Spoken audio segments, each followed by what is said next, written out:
Hello. So today I would like to talk to you. Really, I'd like to talk to you about proof. What is proof for a medium? And I think it's very important that we deal with this because it causes a lot of problems. If you've just given a one-to-one or a demonstration, quite often you might be concerned about whether you've done enough. We're raised in an environment where giving proof is the benchmark. And I disagree with this because proof is something that's totally subjective. So you could be the best medium in the world and you could give me the name of someone I love who has passed on. You could tell me all about them, where they live. You could give me their personality.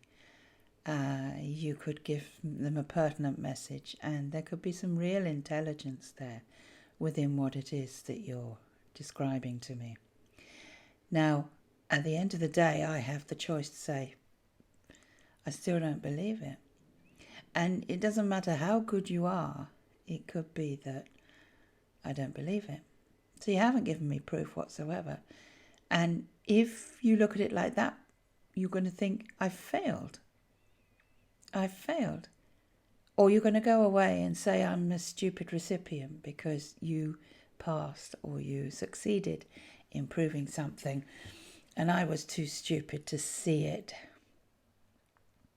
I think what's really important in your mediumship is to stop this whole idea about proof and just do your job.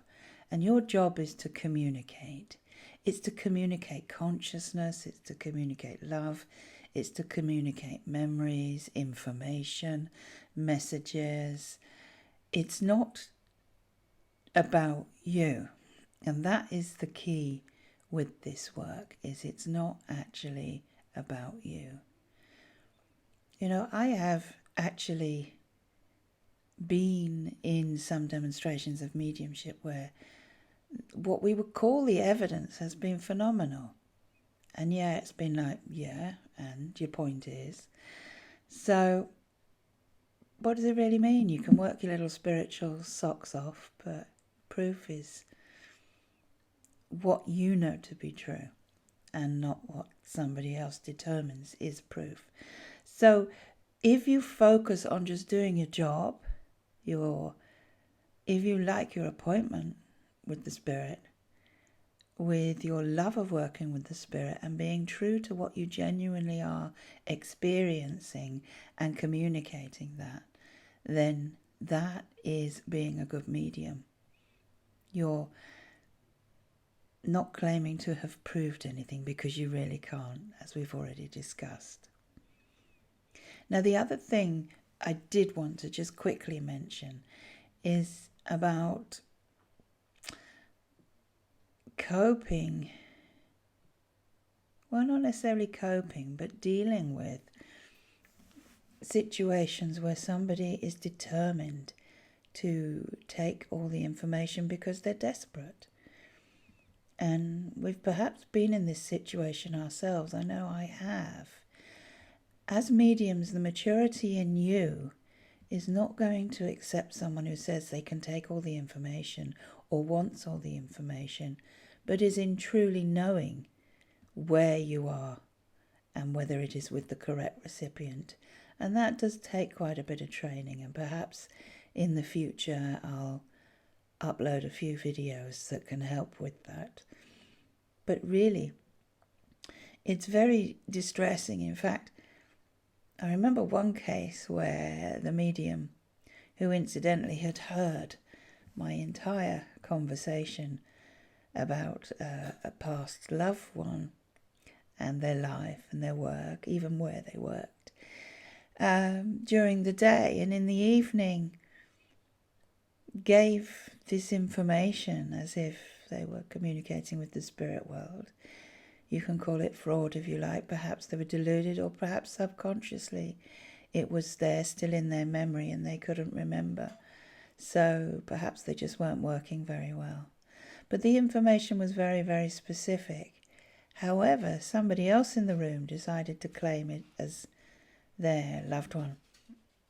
Now that was fine for me because I don't need proof. I've had my proof. I know what proof is to me, and perhaps it was very comforting to them. But when it was whittled down, they could literally, 90% of it, they couldn't understand the information, or they tried to make it fit. And I think this is something we have to be aware of, is the desperation also, not just of ourselves to prove something, but the desperation of other people to want something to be true without having found their own proof and their own evidence. So these are all things to think about. And I know most of you are extremely concerned about these issues and work very hard to discover what's right and what isn't. And it is an ongoing training. This isn't something that happens overnight.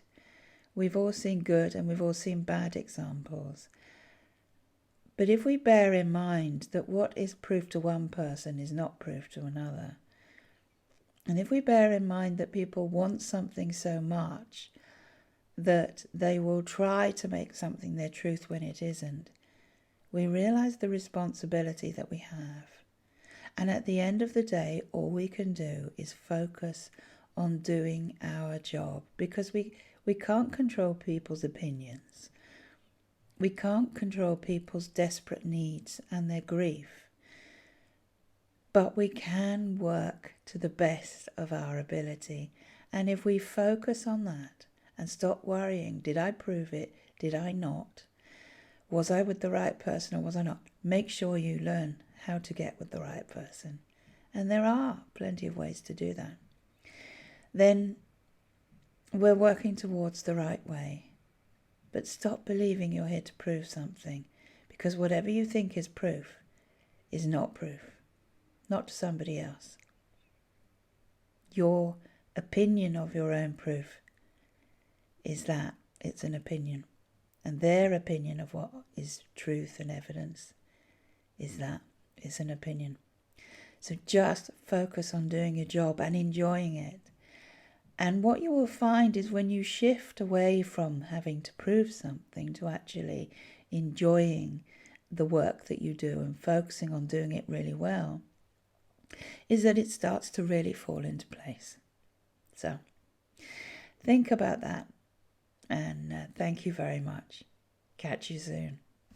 Bye-bye.